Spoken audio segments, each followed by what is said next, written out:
com o MDS, com o MDA e com o MMA. Né? Estamos falando sobre sistemas e culturas alimentares de povos e comunidades tradicionais. Eu me chamo Fernanda e eu vou estar aqui auxiliando na moderação da aula. Nosso tema de hoje, então, é alimentos tradicionais e compras públicas, um debate que dialoga diretamente com os desafios e as potencialidades de integrar os saberes e práticas de povos e comunidades tradicionais às políticas alimentares brasileiras. Para essa conversa, a gente tem a alegria de receber três convidados que trazem experiências únicas, mas também complementares nesse tema. A nossa primeira convidada é a Cristiane Cavalcante Lima. Cristiane é doutora em desenvolvimento rural pela Universidade Federal do Rio Grande do Sul, professora do Instituto Federal do Amazonas e integrante do GEPAD. A Cristiane trabalha com pesquisa sobre agricultura familiar, ativismo alimentar e políticas públicas de alimentação. Em seguida, nós vamos falar com Fernando Merlotto Soave, que é procurador da República no Amazonas e um dos idealizadores da Comissão de Alimentos Tradicionais dos Povos no Amazonas, a Catrapoa.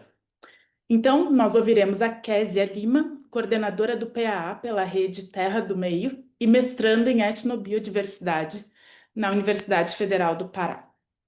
Eu tenho certeza que as reflexões de hoje vão nos ajudar a aprofundar a compreensão sobre o papel das políticas públicas na transformação dos sistemas alimentares e também no fortalecimento da sociobiodiversidade brasileira.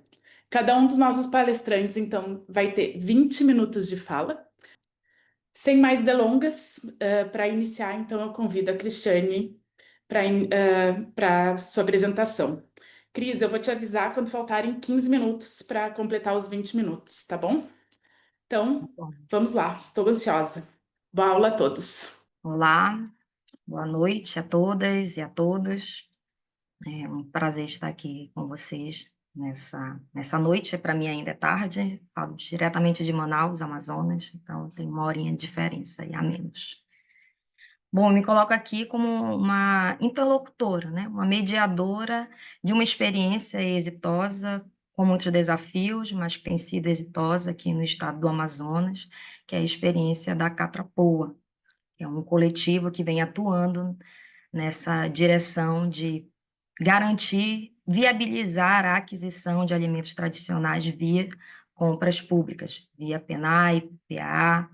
Então, eu não atuo diretamente na Catrapoa, mas pesquisei um pouco da Catrapoa na minha tese e tenho alguns contatos, amigos, acabei construindo uma rede bem interessante que, em alguma medida, me deixa atualizada sobre os avanços.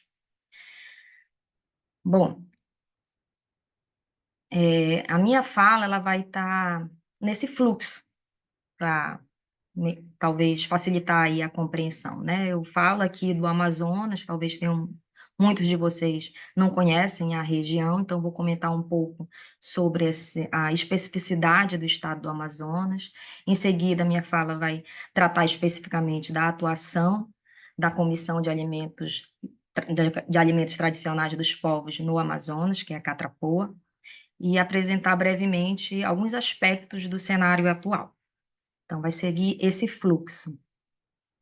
Bom, o estado do Amazonas, como vocês podem ver aí no mapa, ele é um estado de grande dimensão territorial, é um estado que possui 62 municípios, mas grande parte desses municípios, sua logística é feita por via fluvial ou aérea. Nós não temos muitas possibilidades terrestres, cerca de 16 municípios somente possuem essa viabilidade terrestre.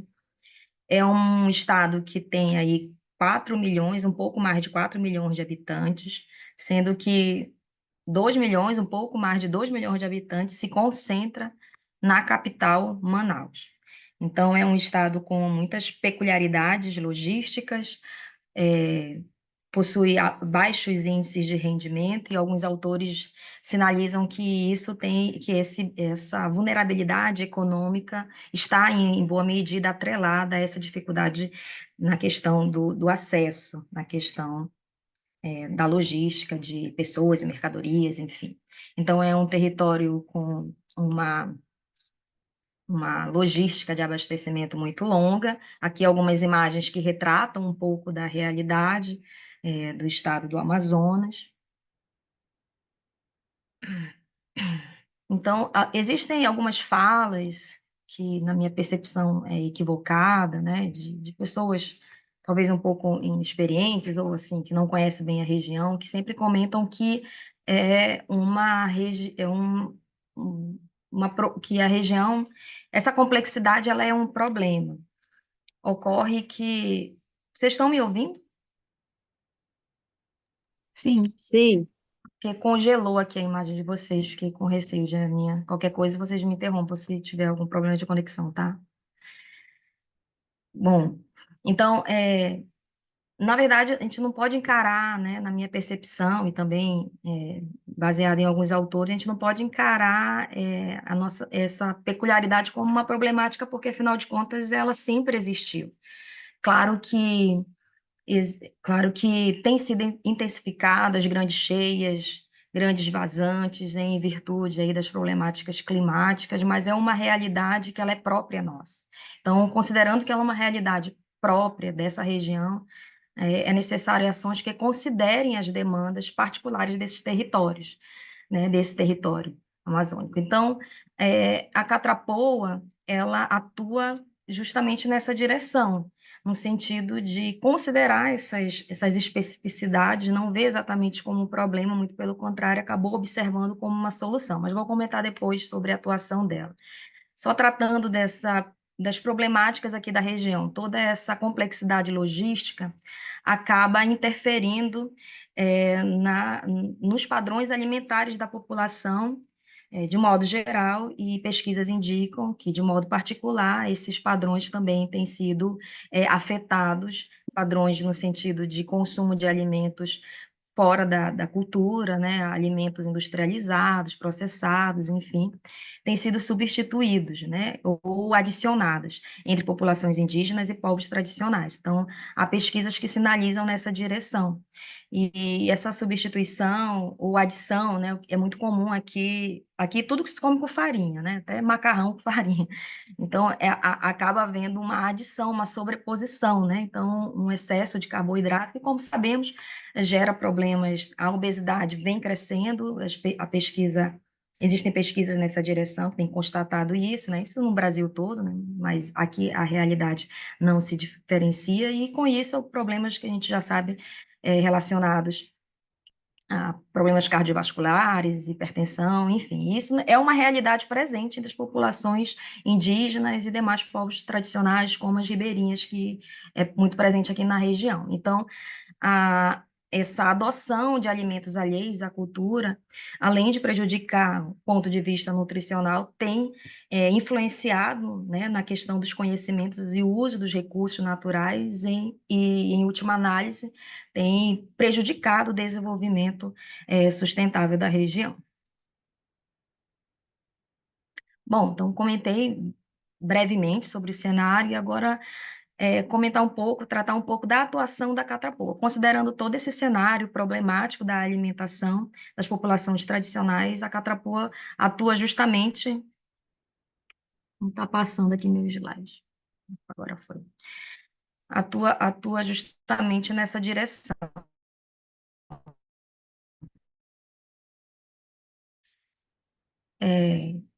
A atuação da Catrapoa, ela vê a necessidade de políticas públicas específicas voltadas para a população tradicional, vê a necessidade das instituições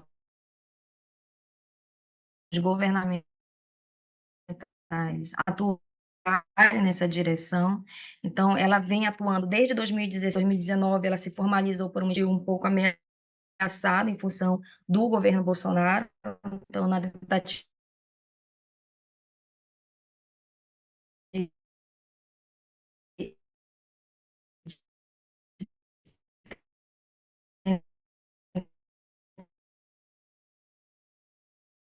tentar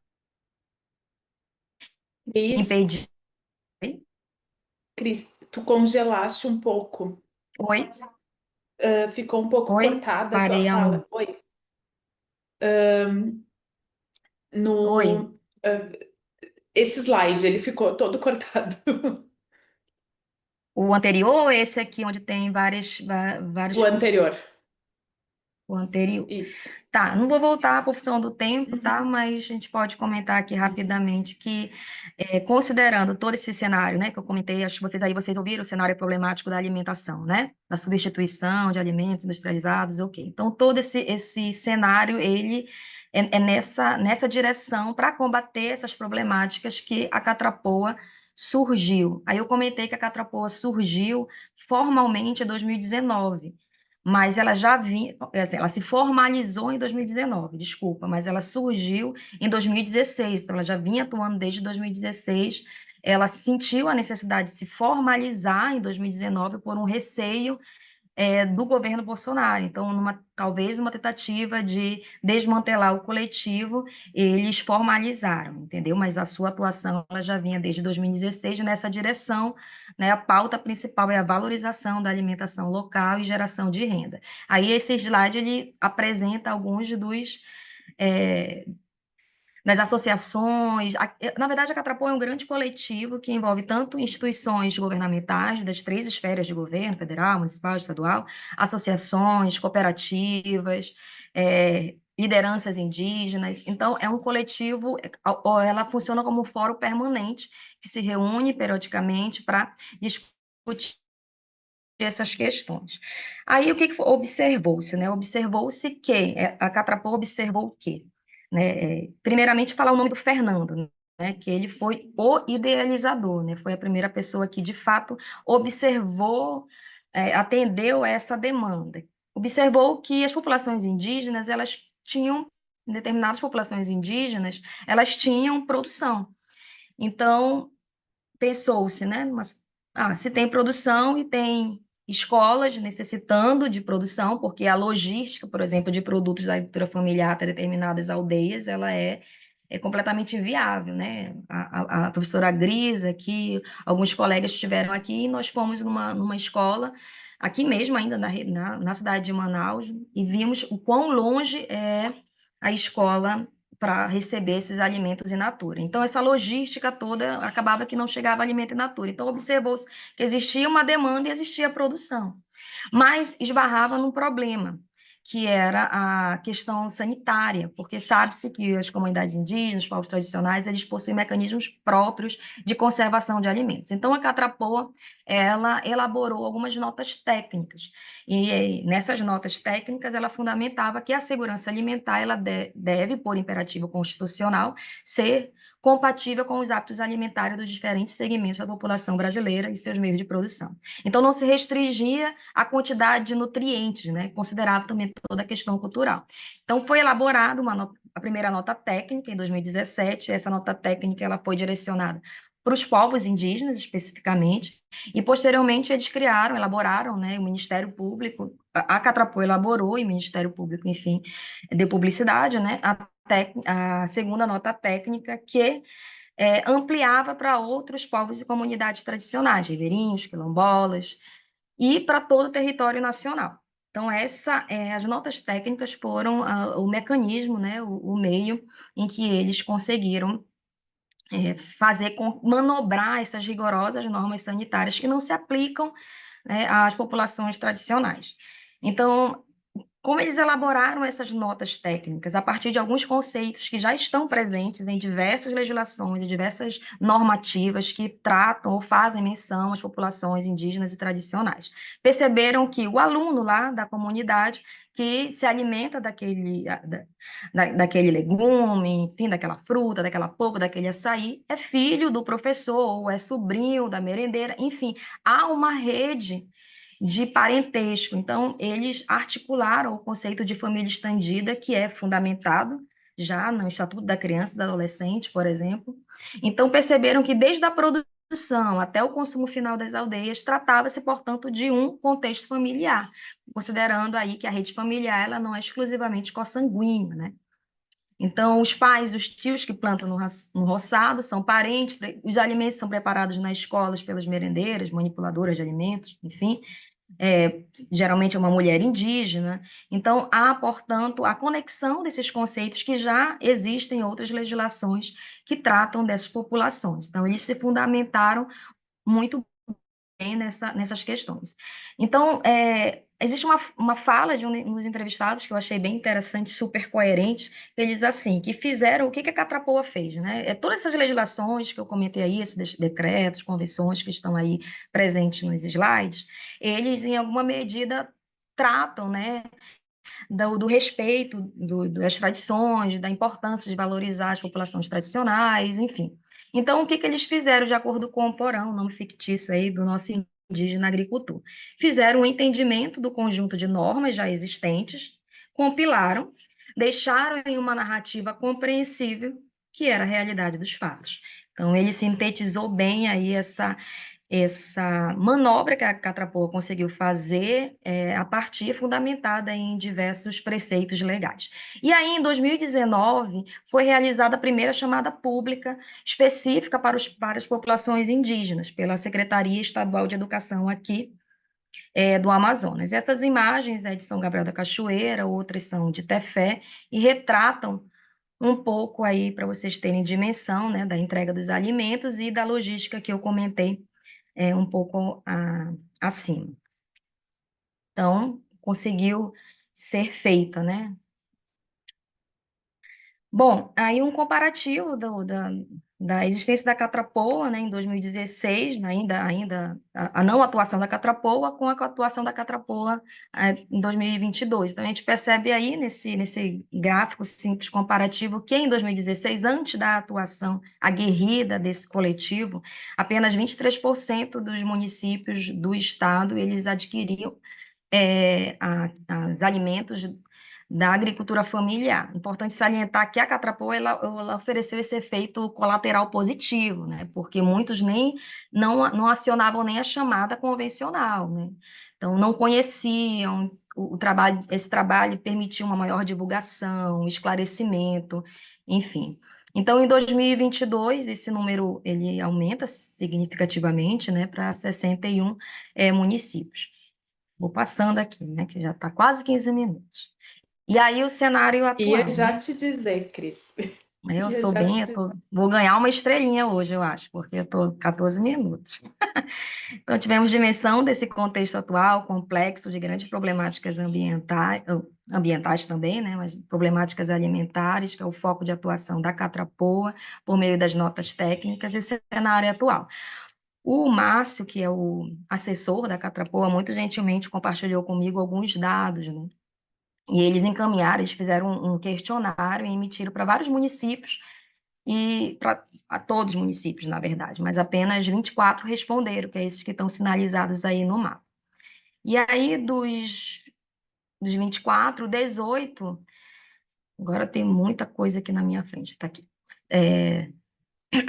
Aí a pergunta foi se o município ele lançou a chamada pública, né, para os alimentos da agricultura familiar, das comunidades indígenas, quilombolas. 18 lançaram e 6 não. Alguns dados mais gerais, né? E dos 24 que responderam ao questionário, 18 lançaram e só houve 14 inscrições desses 18, né? A gente pode até pensar assim que isso não é muito significativo, mas para uma realidade que nunca haviam acessado, não conheciam, né, com diversas problemáticas educacionais, então os técnicos que atuam, eles precisam atuar muito pedagogicamente ao lado desse produtor, colaborando na elaboração de seus projetos de venda, explicando os editais, enfim. Então, é um resultado positivo. Grande parte, aí uma outra questão presente no questionário era qual o valor pago para as comunidades indígenas, quem direcionava o maior valor, na verdade, né, recebia esse maior valor. Então, os agricultores familiares indígenas, individuais, na sua maioria, seguido de associações, grupos informais e cooperativas menos, porque nós somos muito tímidos, temos boas cooperativas, mas ainda somos muito tímidos, assim, comparado a outros estados, inclusive aí no Rio Grande do Sul, né? Então, em relação aos alimentos, né? Que tipo de alimentos são fornecidos? Então, há uma variedade de alimentos que são fornecidos, segundo os interlocutores, os respondentes, né? Consta aí banana prata, cupuaçu, goma, macaxeira. Então, há uma diversidade aí de alimentos que são fornecidos para a chamada pública específica das populações tradicionais. O maior número de escolas que se beneficia são escolas ribeirinhas, dada a realidade, né? Cada município ele possui uma realidade, né? Mas considerando a realidade logística que eu já comentei, a maioria das escolas é ribeirinhas e, e em seguida indígenas. Ai, ai, peraí, travou aqui. Ok. E o percentual de escolas que receberam alimentos como resultados da chamada pública, né? Então, ao total desses 24, né, que responderam, das 543 escolas indígenas, 44 receberam alimentos provenientes dessas chamadas. Das 8 anunciadas como quilombolas, metade, 50%, receberam alimentos da chamada pública específica para os povos e comunidades tradicionais, e as ribeirinhas, das 577, 53 receberam. E aí aqui, em seguida, tem alguns dados mais que tem muita coisa na minha frente, específicos aqui, né, que fala sobre uma questão que continha no questionário em relação às dificuldades encontradas para o lançamento das chamadas públicas. Então, diversas foram as categorias mencionadas, a gente agrupou considerando as maiores frequências, né, mobilidade de interesse dos agricultores, dificuldade na logística do acesso. Não vou ler tudo em função do tempo, mas algumas dificuldades ainda são encontradas, né, como essas aqui, mencionadas. E quais as medidas tomadas pelos municípios, uma outra pergunta presente no questionário, né, quais as medidas tomadas pelo município para resolver essas dificuldades? Então, os municípios assim se posicionaram, os respondentes, né, a melhoria no processo de mapeamento, uma melhor articulação institucional, enfim, citaram alguns elementos que talvez seja, talvez não, acredito ser bem importante para o retorno da Catrapoa e suas próximas ações, né? Dia 25 haverá uma outra reunião, imagino que muitas coisas dessa natureza vão ser discutidas por lá. E quais ações estão sendo realizadas para o lançamento da chamada? Então, existem algumas ações, segundo os municípios, mapeamento, levantamento de dados. Então, vou trazer um resumo das percepções que eu tive a partir dos contatos que eu fiz com alguns interlocutores que na época eram meus entrevistados, né, na pesquisa, e que hoje estabeleci essa relação de amizade e conversei um pouco com eles. É difícil falar de modo geral do Estado, porque cada município é uma realidade, mas de modo geral, o que eu pude absorver a partir dessas conversas, né, desses contatos, em compreender melhor como está o cenário atual, e que os desafios, o acesso a comunidades mais distantes é um desafio ainda muito presente, ele exige uma grande quantidade de recursos, né? O grupo, o coletivo, ele se ajuda, há uma força-tarefa para que isso seja realizado, mas esse desafio ainda permanece. Uma grande rotatividade de profissionais, e eu botei aqui o exemplo do nutricionista, da nutricionista, que é bem problemático, né? Porque se ela não tiver uma compreensão da segurança alimentar por uma perspectiva cultural, gera toda, né? Então, uma fala que é muito frequente entre eles é que às vezes tem que explicar tudo de novo, né? Recomeçar em função dessa grande rotatividade. Os técnicos do IDAM são aqueles que eu disse que oferecem todo um suporte para a realização dos projetos de vendas, enfim, para a compreensão do edital. Inclusive, os contratos foram rescindidos, o que é um problema, uma bomba, né, na verdade. Não sei como é que está agora, mas há 3 semanas atrás já tinha esse problema do contrato. Enfim, os avanços, a eliminação das barreiras burocráticas, então, essa eliminação tanto das notas técnicas quanto a substituição da CAF pelo UNIS facilitou o acesso às chamadas públicas, houve um maior interesse dos agricultores. Antes, logo no início, era muito comum, eles não queriam, justamente preocupados e com medo de serem enganados, a ideia, a visão do Estado muito negativa. Houve uma melhora nos pagamentos, há uma diminuição no atraso, uma melhor comunicação entre os parceiros. Antes, quando eu fiz a pesquisa, essa dificuldade de comunicação era bem maior. E como caminhos, fortalecer a assistência técnica, né, para caminhos assim promissores para ampliar os avanços que a Catrapoa vem desenvolvendo, fortalecer a assistência técnica contínua aos povos indígenas e comunidades tradicionais, capacitar gestores, às vezes tem muito entraves por falta de compreensão dos próprios gestores, para facilitar a execução do programa, criar mecanismos de monitoramento e avaliação, ampliar a participação da sociedade civil, promover políticas integradas, aliar o PNAE e a outras políticas de segurança alimentar. E aí, para Cris, finalizar, acabou, né? já ia dizer, para ir finalizando. Beleza, estou finalizando. Aqui algumas falas, não vou ler todas, mas de alguns dos agricultores que veio como algo como muito importante, né? A atuação da Catrapoa permite que a merenda saia da roça direto para a mesa do aluno, isso é fantástico. Sinalizam aqui, além da questão nutricional, tem o custo, diminuição no custo de transporte, né? Chama atenção para essa questão ambiental. Então, você aqui, avivar uma outra agricultora, você colocar um abio, um cubio, um araçá, um mapatinho, um ingá, então são frutas que ninguém conhecia, e de repente isso ser valorizado e o Estado comprar. Então, de modo geral, para finalizar, os benefícios são muitos. Há uma diminuição na dependência dos produtos externos, a possibilidade de comprar diretamente do agricultor gera renda do agricultor indígena e populações tradicionais de modo geral, ribeirinhos, quilombolas, gera renda para essas populações, aproxima produtor de consumidor, valoriza a cultura local, enfim, as notas técnicas, né, emitidas pela MPF, construídas pelo coletivo Catrapoa, elas foram e são alternativas de solução inovadoras que facilitaram com que as populações indígenas, quilombolas, ribeirinhas acessassem as políticas de compra pública.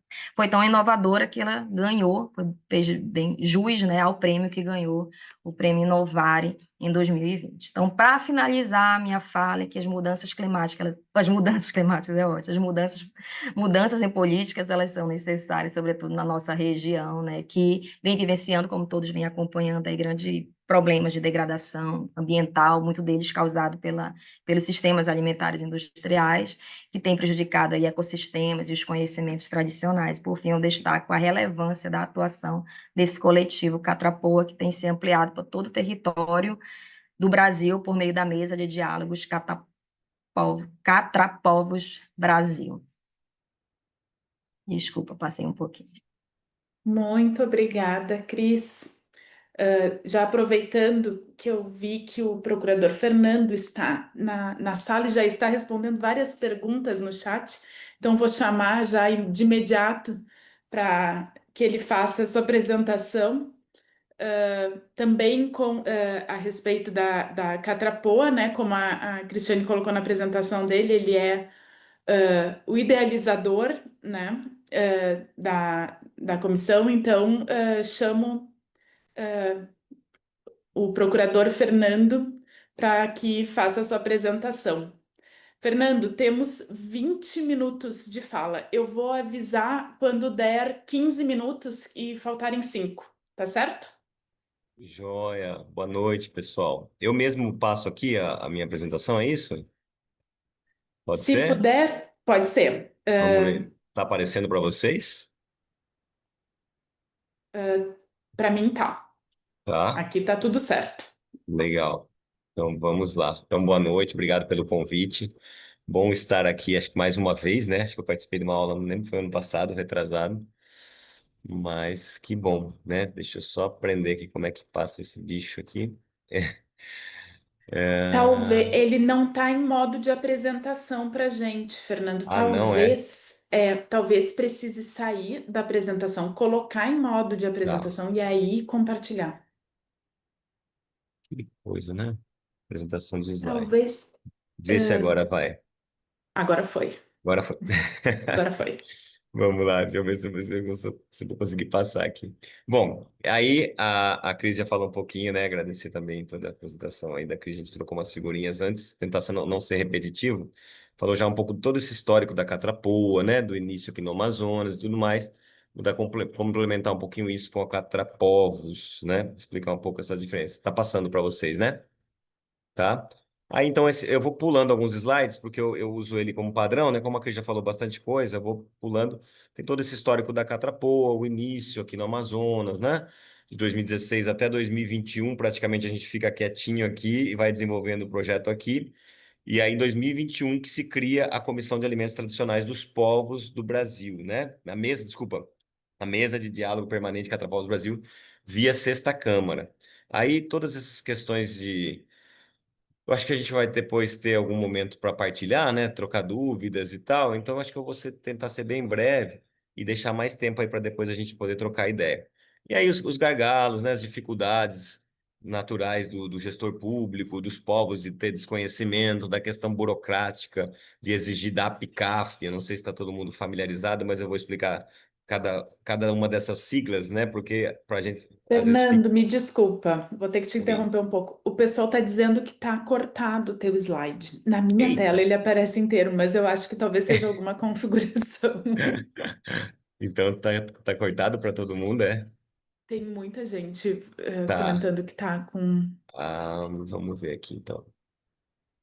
Esse aí é PDF. Como é que tá para vocês? Tá, a gente enxerga, ele não tá em formato Mas de dá para ver, apresentação, pelo mas ele menos? tá num tamanho que a gente enxerga inteiro. Então Aham. vamos tocar assim mesmo, que acho que é Vamos mais tocar fácil, né? assim. Vamos lá. Perfeito. Tá passando para vocês? Tá. Agora Tá, sim, agora vamos sim. lá. Uhum. Então, esses gargalos, né? Legislação sanitária, o entendimento até então vigente de que a legislação não contemplava a compra desses povos, principalmente de farinha e peixe. A base da alimentação amazônica é farinha e peixe, né? Mas você vai para o litoral também, vai ter o peixe, né? Os caiçaras para outros locais. Então, em tese, só poderia comprar até então de só alimentos in natura, né? Banana, macaxeira, o que, beleza, já podia comprar, mas é pouco, né? O grosso da alimentação escolar são processados, né? São proteínas, então tudo isso em tese. E eu conto essa historinha para ver o tamanho da maluquice, assim, né? A gente estava lá nos Yanomami, só para contar esse caos aí que a Cris já falou um pouquinho. E para chegar lá, eram ou 2 horas de avião até a cidade de São Gabriel do Cachoeira, ou 2 dias de barco de Manaus até lá, na cidade. Mais 4 horas de uma estrada de terra pesada, com 4x4 para chegar na boca de um rio, mais 8 horas de uma voadeira até a aldeia, se for rápido, se fosse uma rabeta, 24 horas de rio. Isso para chegar com uma pessoa até lá. Você imagina uma produção de 500 quilos, né? Então, assim, de 500 quilos. E aí a brincadeira era assim, até então se entendia que um Yanomami ou qualquer indígena, para pegar o seu peixinho no lago e vender para sua escolinha do lado do lago, tinha que fazer todo esse caminho até Manaus, porque é o único lugar onde tem um frigorífico aqui para congelar esse peixe, perder todos os nutrientes no caminho, voltar, botar selo, não sei o quê, voltar tudo para lá, para depois ele consumir o peixinho que ele acabou que ele tinha pescado ali na beira e estava fresco, né? Essa era até então o entendimento, é isso que precisava ser feito. E aí, simplesmente, as notas técnicas vêm e falam justamente que estava aí, né? Que a Cris já comentou. Olha, para esses povos é consumo familiar, o método tradicional, eles fazem isso há centenas de anos, não é a Anvisa, o mapa que vai falar para eles como é que eles têm que embalar ou processar o alimento, né? E aí, por meio dessas notas técnicas, se chega a definição que, pronto, Anvisa, mapa, vigilância sanitária não interfere nessa questão da alimentação tradicional. Então, eles podem vender os seus alimentos tradicionais para o seu próprio consumo, para o poder público, né? Chega-se nesse entendimento, por meio dessas notas técnicas que foi falado aí, né? A gente articulou uma nota técnica da FUNAI, depois já, acho que no próprio mês seguinte, já foi uma nota técnica dos órgãos sanitários junto com o MPF no Amazonas 2017. 2019, uma nota técnica do ICMBio, já ampliando isso para os ribeirinhos, extrativistas das unidades. E 2020, uma outra nota técnica nacional. Todas são interpretações jurídicas, tá, pessoal? Porque já tem Convenção 69 da OIT, já tem Lei de Diretrizes e Bases que garante alimentação culturalmente adequada, já tem Constituição Federal. No direito, eu imagino que a maioria aqui não seja do direito, né? Não sei. No direito é assim, as normas têm uma hierarquia de valores. Se uma norma técnica da Anvisa desrespeita a Constituição Federal ou a Convenção 69, que é uma convenção internacional, quem está errado é a norma da Anvisa, não é a Constituição. Então é um pouco essa lógica, né, que a gente utilizou. E aí o pano de fundo, né, como já foi colocado, a criminalidade socioambiental crescente, os preconceitos, enfim, tudo que a gente encontra na Amazônia. Aí as reuniões, né, já era com videoconferência antes da pandemia, era um parto para fazer videoconferência antes da pandemia, a gente já conseguia fazer, né, e aí a gente foram centenas já de reuniões, pessoal, assim, porque desde 2016, né, mês a mês, e cada coisinha, várias e várias reuniões, sociedade civil, órgãos públicos, né? Para ir destravando. Só para vocês terem uma noção, para discutir o nome da catrapoa, porque a gente fazia um ano que discutia o mais e não era não assim, era uma rede discutindo, mas não tinha nome. Para discutir o nome da catrapoa foi umas 2 horas de reunião, cada um sugerindo uma coisa. Depois, para essa nota técnica, demorou 6 meses de reunião para sair, porque a gente não sabia o que fazer. Tá bom, isso é uma loucura ter que comprar do Yanomami dessa forma, né? Ter que congelar, não sei o quê. Mas o que que a gente faz então? A gente não sabia, recomenda para o poder público, né? A gente tem instrumentos, aí a gente chegou nessa decisão aí que seria uma nota técnica. E aí tá aí, né? A Cris já falou, as oficinas também, para sensibilizar o gestor. Na época tinha mutirão para expedir DAP e CAF, que é a Declaração de Aptidão ao Pronaf, e agora se chama Cadastro da Agricultura Familiar, mas esses documentos ainda assim são muito burocráticos para os povos indígenas da Amazônia, né? Lembrando aqui que a maioria das aldeias e comunidades até hoje na Amazônia não tem energia elétrica constante. No máximo ele tem um motor de luz que ele liga à noite ali com diesel, né? Então, assim, é complexo, né?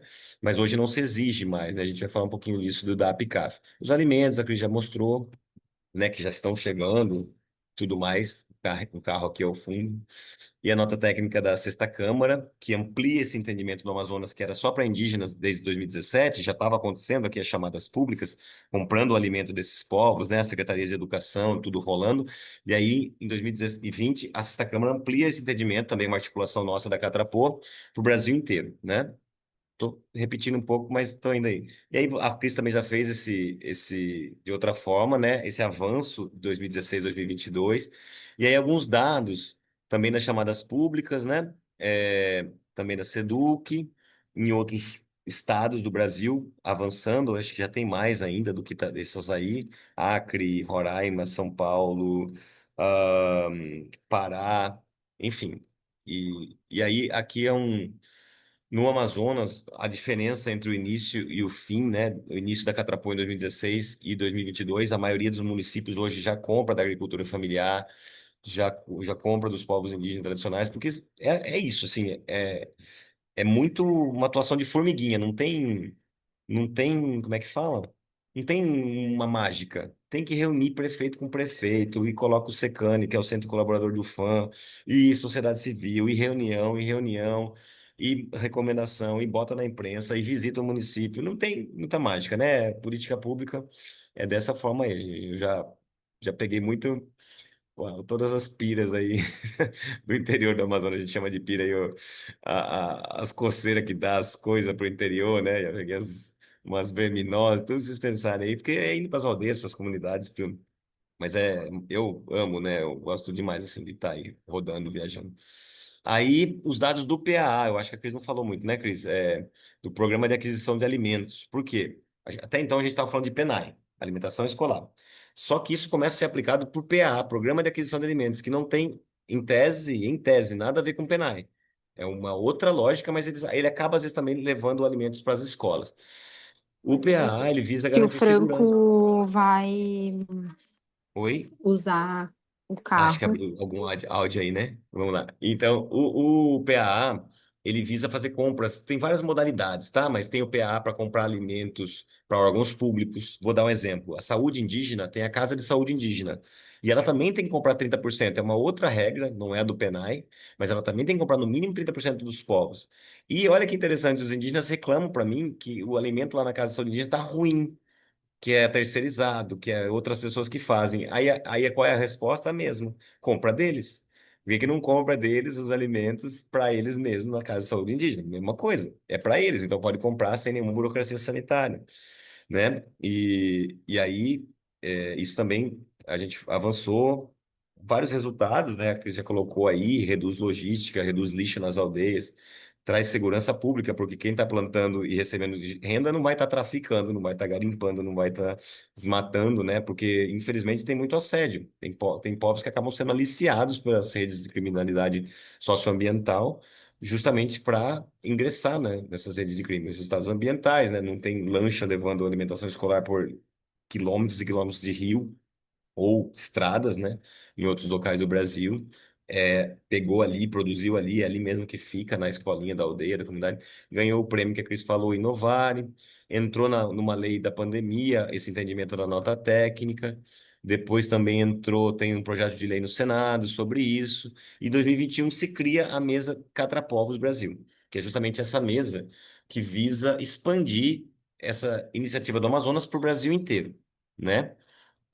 Aí tem o site, né? A gente já colocou aí no bate-papo o site da Catra Povos, tem esse videozinho super fofo aí do Ixan, que é esse indígena, e é legal para passar para as crianças, para os gestores, é 6 minutinhos e explica um pouquinho. Só está um pouquinho defasado porque ele ainda fala da DAP e do CAF.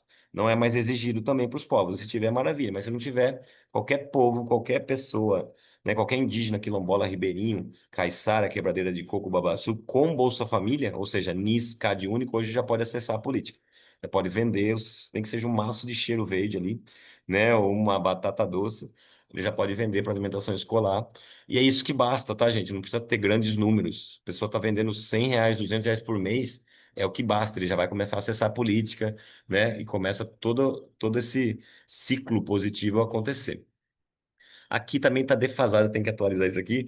Mas são os estados no Brasil que já têm catrapovos, esses em verde, mas na verdade mais uns 5, 6 estados já estão em verde aqui. Tem que atualizar esse mapa. Falta só uns, acho que 4, 5 estados assim terem comissões estaduais, né? O que que são essas comissões? É justamente como a Catrapoa.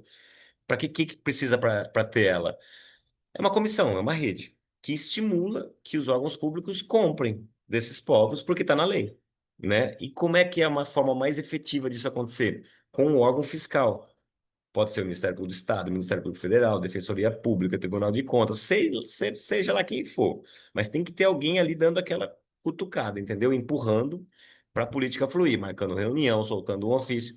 Porque a sociedade civil ela é super, geralmente organizada, né? Assim, tem uma galera super engajada, mas às vezes ela não tem esse poder de chamar o poder público na mesa, né?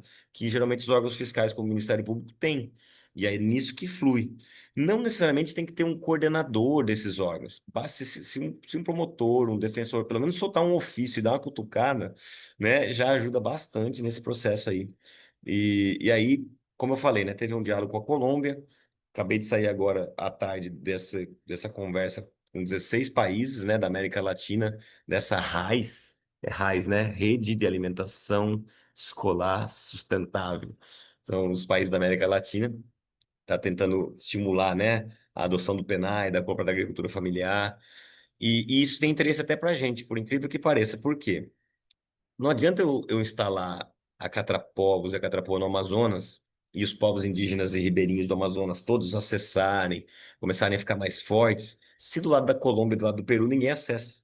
E lá o tráfico pega, né, toma conta, as Farc, não sei o quê, né? Então acaba entrando tudo ali. Então tem que ser até uma rede de países também colocando essa política em prática para fortalecer justamente todos esse cenário, né? E a gente está falando de povo indígena tradicional e tudo mais, mas isso vale para tudo, né? Eu vou finalizar com a questão da agricultura familiar urbana e periurbana, isso vai valer para a questão urbana, favelas e tudo mais. Onde você tem geração de renda, você tem menos crime, né? Você tem e assim vai. Aí tem os manuais, depois vocês entram no site lá. Ah, eu quero acessar, eu sou indígena, eu sou ribeirinho. Tem o passo a passo e tudo mais, né? Tem o pessoal do Secane, tem o mais, tem todo mundo pode ajudar. Aí, o ano passado, ganhou essa iniciativa também ganhou esse prêmio de saúde. Olha que interessante. Esse é um prêmio de saúde, de atenção básica da saúde, e eles escolhem as 10 iniciativas mais interessantes do ano para divulgar. E aí, a Catrapoa foi também escolhida como uma iniciativa boa para divulgação em saúde. Por quê? Porque é alimento tradicional, né? É melhor. E eu sempre falo isso em todos os lugares que eu vou. E para mim foi um impacto muito grande. Eu descobri isso há 2 anos. Só que, desde 2015, há uma classificação da Organização Mundial da Saúde por meio de uma agência de câncer chamada IARC dos embutidos e ultraprocessados, ou seja, de proteína, presunto, peito de peru fitness, né? A linguiça, salsicha e por aí vai, todos eles são cancerígenos nível 1. O que é isso? OMS, depois de 30 anos e 800 estudos, 2015, eu descobri faz 2 anos trabalhando nisso. E o que é isso, cancerígeno nível 1? Quem são esses cancerígenos nível 1? O cigarro, o amianto, a fumaça de óleo diesel e esses alimentos. E se eu quiser fumar, eu fumo, como diz a música, né? Mas não botar cigarro na alimentação escolar. né? Então, esse é o grande problema, tá indo, ainda hoje, acaba indo esses... eu, na minha época, eu estudava em colégio público, né? A gente comia salsicha lá com macarrão e tal, maravilha, mas hoje já se sabe que é cancerígeno, o câncer que mais aumenta no Brasil é o câncer de cólon, né? De intestino, de estômago, justamente por conta desses alimentos. Então, não é legal, né? De todas as formas possíveis, não é legal que esses alimentos entrem, é melhor comprar da agricultura familiar. E para fechar, eu trago essa frase aí do Bill Mollison, desenvolvedor da permacultura, né, promotor, que isso não vale só para indígena, para ribeirinho, né? Quer dizer, a política, as notas técnicas foram voltadas para eles. Mas a gente deveria estimular isso em tudo, né? Na cidade, nos centros urbanos e periurbanos. 15% hoje da alimentação do planeta vem dos centros urbanos e periurbanos. Tem espaço de sobra na cidade, muito espaço, às vezes, linhões e por aí vai, disponível para plantações. E aí ele fala isso aí, né? A maior mudança que precisamos fazer é do consumo para a produção, mesmo que em uma pequena escala, em nossos próprios jardins. Se apenas 10% de nós fizermos isso, há o suficiente para todos. Daí a futilidade dos revolucionários que não têm jardins, que dependem do próprio sistema que eles atacam, que produzem palavras e balas, não comida e abrigo. Nem que você more no apartamento, dá para você botar um vasinho de manjericão aí, de salsinha, né? Já é alguma coisa, já está começando a estimular no bairro aí, né? Ter essas iniciativas, vai fazer bem para a saúde mental, para tudo mais, né? E as políticas públicas deveriam estimular isso também. Já tem alguns locais, né, até DAP urbana e por aí vai. Eu acho que é um caminho mesmo que a gente precisa trilhar. Se a gente quer falar em sustentabilidade, né, em COP30, em tantas falsas soluções que o pessoal traz aí, essa é uma solução verdadeira, né, a solução sustentável, enfim, para a gente poder divulgar, ampliar e também mudar, né, no nosso próprio dia a dia. A gente comprar da agricultura familiar, eu falo, né? Eu divulgo, mas eu vou lá e compro no grande mercado e não compro da feirinha, né, do agricultor diretamente. Então não adianta, né? A gente está falando uma coisa, fazendo outra. Então é isso, gente. Estou à disposição, né? A gente segue aqui com vocês. Obrigado. Muito obrigada, Fernando. Fizeste em menos de 20 minutos. Não deu nem tempo de eu dizer, nem Ele de. ganhou a estrelinha que eu perdi. Ele ganhou a estrelinha, Cris. Eu estava pronta para te dar a estrelinha. Eu tinha já até separado o react aqui. Bom, para não nos alongarmos, porque eu estou olhando o chat está bombando de perguntas. Que coisa boa, tem muita coisa surgindo ali. Eu vou chamar a Késia, né? A Késia, como o Fernando mencionou, o PA, né? A Késia, então, é coordenadora do PA pela Rede Terra do Meio e mestranda em etnodiversidade na Federal do Pará. Késia, Boa tarde, boa noite, né, pessoal? olá, boa noite. Tudo bom? Eu te aviso quando faltarem 5 minutos, pode ser? Combinado, a gente fica alinhada ali, tá bom? Perfeito. A Fabi já está passando os slides para ti. Obrigada, Fernanda. Então, pessoal, boa noite.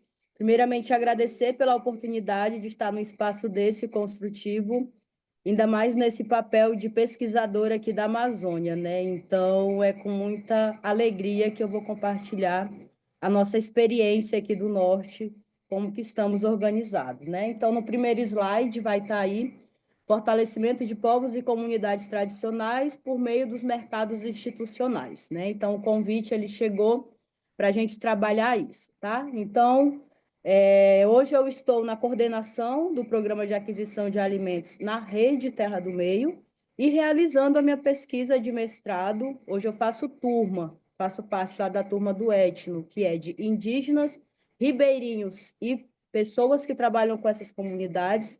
Então, a minha pesquisa também é com PAA, como que esses atores estão organizados para a implementação da política pública. Seguimos. No segundo slide, trazer um pouco da contextualização. Se a internet falhar, avisa, tá, Fernanda, se for travando. Eu fiquei aqui pela cidade, mas aqui em Altamira o negócio é chapa quente com a internet. Pode Então, deixar, por trazendo um enquanto tá pouco. ok. Obrigada. Esse mosaico da Rede Terra do Meio, né? Com toda a sua composição territorial. Então, hoje a gente tem aí uma composição desse mosaico. No mapa, a gente vai ver que ele está exatamente meio, né? Esses territórios. tanto unidades de conservação, as RESECs, estações ecológicas, parque e terras indígenas. Lá estão povos e comunidades tradicionais, né? Lá mantendo suas práticas de uso sustentável desse sistema de cultivo.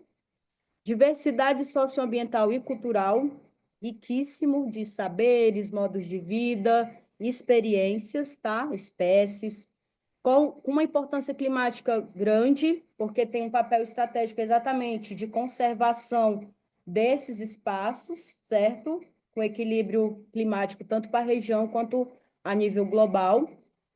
Os modos de vida desses povos que ali estão, principalmente com as roças agroecológicas, que a gente trabalha aqui como os sistemas agrícolas tradicionais, manejando tanto as roças, os rios, as florestas. Nas florestas ali tem muito forte a cadeia produtiva da castanha do Pará, que é ali a primeira experiência que esses atores, essas comunidades têm com o mercado através da castanha, e uma relação com o meio ambiente ali, com práticas que entregam essa conservação do ecossistema e proteção da biodiversidade. Então, a gente observa na imagem, está aí a área protegida, todo esse território, que tem mais ou menos 9 milhões, né, de hectares, e a gente percebe que ao redor está aí toda a pressão do território, escama de peixe que a gente fala, isso é a abertura da Transamazônica em todos esses territórios, a gente vê de fora a fora a Transamazônica cortando e aumentando a pressão. Seguimos. Pressões e resistências nesses territórios da Terra do Meio. Então, pressões crescente, que vem externa, principalmente com desmatamento ilegal, mineração predatória, grilagem de terras, a expansão do agronegócio com a soja batendo aí na porta, e empreendimentos de infraestrutura que a gente não pode deixar de falar de Belo Monte, Belo Monstro, que trouxe todos os impactos negativos. Fernando falou, né, anteriormente que quando não tem uma cadeia produtiva ali fortalecida, vai abrir fatores agravantes, né? Por que isso? Políticas públicas frágeis, políticas públicas que não conversam com esses territórios, a ausência ou omissão do Estado, principalmente, flexibilização da legislação também é um ponto que pega, interesses econômicos externos que não vai levar em consideração esses modos de vida, então ignora o protagonismo, né, que a gente vê muito desse modelo de desenvolvimento colonialista, que é o quê? Ignora qualquer tipo de organização ou modo de vida. Nas duas imagens, com muita força, venho trazendo aqui a primeira, uma indígena, uma mulher arara, né, com a sua produção de cará. Eles têm seus bancos, lá o seu banco de sementes. E a segunda imagem são as mulheres Xicrime, Bengocré, preparando o beirarubu, tá bom? Num coletivo. Seguimos. Pressões, continuando com as pressões, a gente vê aí que tem os impactos sobre essas comunidades que moram no território, né? Como a insegurança territorial, trazer aqui o exemplo da Piteréua, um território do povo Paracanã que está com um conflito diário, né? Sendo expulso dos seus territórios, com todo o seu modo de vida ameaçado. Degradação ambiental, a gente sabe que o desmatamento está aí, e a precariedade dos serviços públicos, educação, saúde, principalmente. Avançou, mas tem muito ainda o que se conversar sobre políticas públicas para esses territórios. Ações de resistência, como que esses povos estão organizados, né? A gente vê o fortalecimento de governança comunitária. A primeira imagem, ela traz a CEMEX desse ano, que é o encontro, né? A Semana do Extrativismo, onde reúne indígenas, ribeirinhos, empresas, governantes, para exatamente falar de todas as fragilidades do território e desafios, certo? E aí também, como ação de resistência, a gente traz aí a produção sustentável. Aqui em Altamira tem muito essa fala que o indígena é preguiçoso, o ribeirinho é preguiçoso, então o PA ele vem para desmistificar isso. E a incidência política, principalmente nesses espaços, quando tem o encontro dos cantineiros, a semana do extrativismo. Importância de reconhecimento, valorização dessas iniciativas comunitárias, e a gente está muito numa briga aí de reconhecimento que esses mecanismos de usar o território, ele é um serviço ambiental. Então, na segunda imagem está aí cestas de um evento, uma oficina realizada pela rede Parceiros, onde foi doado cestas para o MAB, Movimento Atingidos de Barragem, e também para a CEMAPS. Em cada cesta dessa tem mais de 10 produtos vindo da floresta, do rio, e principalmente floresta e da roça. Seguimos. O último, trazer da questão das pressões e resistências, impactos sobre povos e comunidades, certo? Aqui eu só a imagem, tá? Vou só trazendo a imagem, que Findou que repetiu, mas a imagem é exatamente na CEMEX. Seu Assis, que é o presidente da rede, aqui com a secretária de assistência social, recebendo uma doação que a Rede Terra do Meio fez exatamente através do PAA. E ali são mulheres Xicrim produzindo berarubu. Podemos seguir. Trazer um pouco o que é a rede, tá, gente? Então, a Rede Terra do Meio, ela é exatamente, ela vem para representar uma aliança entre povos e comunidades que vivem na floresta, na região da Terra do Meio. Então, ali desde 2005, mais ou menos, tem um movimento, principalmente com ISA, trabalhando com projetos e suas assessorias, onde visa o quê? Promover o bem viver, né? PRENAC traz isso daí para a gente, os modos de vida, as culturas, os territórios e a articulação dessas comunidades ribeirinhas, indígenas e agroextrativistas. Então, a Rede Terra do Meio é o quê? É esse guarda-chuva, é essa união de povos da floresta se articulando, seja para comercializar, para enfrentar desafios do território, acessar mercado. Seguimos. Aqui, rapidamente, trazendo um pouco do espaço de governança para que essas políticas cheguem no território, para que esses projetos aconteçam. Eles não vão brotar, porque estamos falando realmente de política pública, onde o Estado ele tem ali uma dívida com esses territórios. Então, a partir dessa organização, eles conseguem acessar esses espaços. A gente tem ali na base os produtores, os assessores técnicos, representantes do Origens Brasil, que é um parceiro, e os parceiros comerciais, certo? Então, está ali as organizações locais de base, produtores, seja as organizações, né, governamentais e não governamentais. Tudo isso tem os seus encontros, que acontecem através das assembleias, que é o encontro da Rede Terra do Meio, e também a Semana do Extrativismo. Podemos seguir. Trazer um pouco aqui sobre a experiência da Rede Terra do Meio em acessar mercados da sociobiodiversidade. Então, primeiramente, eu vou destacar aí as feiras, né? Aqui a gente tem a Raimunda, que é uma ribeirinha lá do Rio Novo, produtora do PAA. Então, a Raimunda ela está aí no espaço exatamente, além de comercializar, levando também a identidade e toda essa história de resistência desses povos. Aqui ela está com a castanha, a farinha de babaçu e a mistura para bolo. E os mercados privados, a gente tem ali, que, por exemplo, durante a CEMEX, é uma oportunidade de vir essas empresas. Temos a Cacauê, que é daqui de Altamira, que faz a mistura para bolo. Temos a Natura, com a manteiga do Murumuru. A Vic Bold, com a castanha do Pará. Então, a gente percebe aqui que a rede está ali articulada com vários mercados. E é uma forma exatamente não ficar dependendo de uma cadeia, de um mercado. A ideia é exatamente pulverizando para que acesse, né, diversos espaços. Podemos seguir. Aí no próximo slide a gente vai trazer um pouco aqui a experiência dos mercados institucionais, que é o grande foco aqui da nossa conversa. Então a rede ela acessa hoje alguns mercados institucionais. Primeiro é o PNAE, né? Eu trago aqui já a experiência do PNAE, que já tem aí já um tempo que vem entregando a farinha de babaçu. Esse ano a prefeitura, com a mudança do gestor, atrasou o lançamento do edital. Quando lançou o edital, não contemplava essas comunidades, então a rede ela teve que se articular para que essa chamada pública ela contemple as especificidades dos territórios. Então, a rede concorreu, mas não é no formato ainda que esperamos, certo?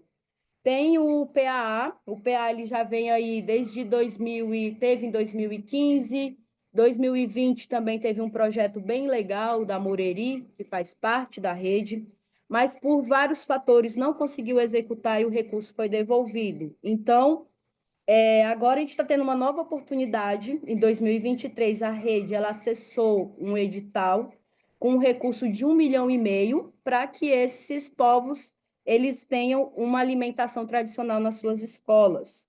Então, mais na frente, eu vou trazer o PAA. O PPGM Bio, através da compra da borracha, né, a seringa, essa é uma atividade também nos territórios, e o Pronaf-B. Então, nas imagens está aqui os produtos, a mistura, né, para bolo, a farinha de babaçu, principalmente comercializada no PA e no PNAE. Aqui é uma criança da etnia Arara. Esse é um prato de alimento que, dos 5 produtos aí, 4 é do território: o peixe, a farinha, o feijão, a banana, tudo isso é lá do território. E na terceira imagem está em Grecarati, uma liderança feminina das Menire, onde eu estive acompanhando no PA indígena, onde estávamos lá articulando com o Estado do Pará e em nível nacional também, para que a gente acesse também o PA indígena. Hoje, o PA que a rede acessa é o PA Compra e Doação Simultânea. Seguimos. Então, quais que são essas experiências aí, né, que a gente traz para compartilhar? O que a gente traz de tão positivo de começo? Através desses mercados, a gente consegue estar aí inserindo essas comunidades também, acessando políticas públicas, como o PA e o PNAE, e também a comercialização de produtos da sociobiodiversidade, tanto nas escolas quanto nas instituições públicas. Nas escolas, mais lá na frente, a gente vai trazer também um pouco da fala ali dos 2 colegas no começo, sobre o autoconsumo, que é algo que acontece muito com a gente. Principais conquistas, né? Inclusão desses produtores ribeirinhos e indígenas em políticas, né, de compras governamentais, a diversificação dessa produtividade com as castanhas, os óleos, farinhas, e a circulação do recurso no território. Então, ali aquele montante ele ficou nos 11 territórios. Transformações que a gente percebe: a ampliação da segurança alimentar, o reforço da conservação florestal, e o fortalecimento ali dessa organização comunitária, né, o associativismo. Desafios em curso: logística complexa em áreas remotas, novidade, né, nenhuma. Descontinuidade dos programas, instabilidade política. Então, muda uma gestão, as coisas mudam. No governo Bolsonaro, a gente teve rupturas e não conseguiu avançar. E a necessidade de ampliar parcerias para garantir essa sustentabilidade de longo prazo. Seguimos. Então, da floresta ao mercado, como que a rede ela busca ali estratégias para estar inserida no mercado, né, nesses mercados institucionais? A valorização dessa produção sustentável realizada por esses povos nos seus territórios, com a manutenção desse ecossistema. Então, nas 3 imagens, vem aqui, a primeira é uma anciã xicrim, onde ela está preparando ali, quebrando a amêndoa do babaçu para preparar o óleo. Aqui a segunda imagem é uma roça, né? Um sistema agrícola tradicional com a macaxeira. E a terceira imagem são as mulheres chiquindo coletar babaçu, semente e remédios. Podemos seguir. Késia, faltam 5 minutos. Perfeito, seguimos. Outra estratégia é porque é isso: através da Rede Terra do Meio, a gente tem ali 12 territórios participando, né? Sendo que 9 são de terras indígenas: a Piterel, a Curuaia, a Chipaia, Quatinemo, e as 3 unidades de conservação. Nessa imagem, mais uma vez, mulheres, tá, gente? O recorte de gênero é algo que a gente está sempre trabalhando. A primeira é uma cararaô fazendo bolo de milho, a segunda são as mulheres arara preparando um mingau de abóbora, a terceira é a puba de uma chipaia, uma mulher chipaia, e a quarta é um peixe muqueado com uma mulher, um indígena arara. Seguimos. E aí, no próximo slide, a gente também fala dessa produção e distribuição dos alimentos tradicionais, certo? Aqui nas 4 imagens vai ter tanto o alimento no território, seguido de uma entrega na cidade com as cestas durante o evento. Aqui nessa imagem a gente está vendo que é a soberania alimentar, alimentos tradicionais. Seguimos. Falar um pouquinho do PA muito rapidamente aqui. Então, da produção à comercialização, a atuação da Rede Terra do Meio no PA. O projeto era para 12 territórios, 11 estão participando, o projeto encerra agora, ele é de dezembro de 2023, está encerrando, estamos na última prestação de conta. 107 produtores beneficiados, desses 63% é feminino. A gente atende que pode, esse atendimento pode chegar até mais de 3.000 pessoas por causa das crianças. 76 tipos de alimentos, essa é a diversidade, de 84 produtos da lista da Conab, 76 alimentos foram entregues. Mais ou menos 148 toneladas de alimento em menos de um ano, tá bom? Com uma geração de renda ali de 1.412.000, porque tem o desconto dos impostos, sendo que 61 escolas contempladas e 3 recebedoras na cidade. Seguimos. Nas imagens aí, mais uma vez, a diversidade alimentar e a sociobiodiversidade. Aqui a gente vai falar das mulheres e os jovens no PAA, que é outra questão que a gente trabalha muito. Então, a primeira imagem é uma produtora com o seu cheiro verde da hortinha de canoa. A segunda são os comunicadores, juventude, que também está atuando no PAA, na Rede Terra do Meio. Terceira imagem, as mulheres Xicri, durante a Assembleia das Meníria, que eu estou ministrando uma oficina sobre o PAA, porque tem a desconfiança, né, de pagamento, de tudo. E a quarta foto são as mulheres Assurini, onde eu e o Márcio, nós dois trabalhamos no PAA, fizemos uma visita. Seguimos. No próximo slide, eu vou trazendo aí a questão que é a pauta, né, de todos esses dias de aula, que é essa valorização da cultura alimentar através do PAA. Primeira imagem, vou trazer muito com imagens, elas falam bastante, o nosso tempo é curto. A primeira imagem é o peixe muqueado.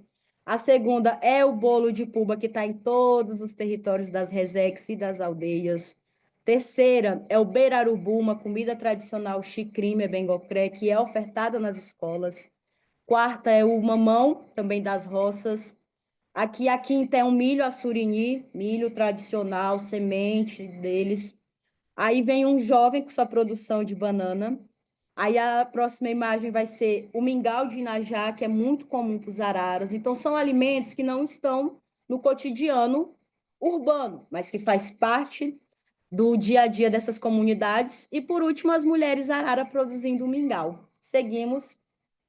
Então, a Rede Terra do Meio, ela pode ser compreendida como um organismo vivo, que pulsa a partir da força das comunidades, dinamizando ações de produção, conservação da floresta e fortalecimento das formas locais de governança. Então, as 3 imagens elas vão trazer exatamente a sociobiodiversidade, né? O primeiro é o encontro da CEMEX, um espaço de governança importantíssimo para a rede.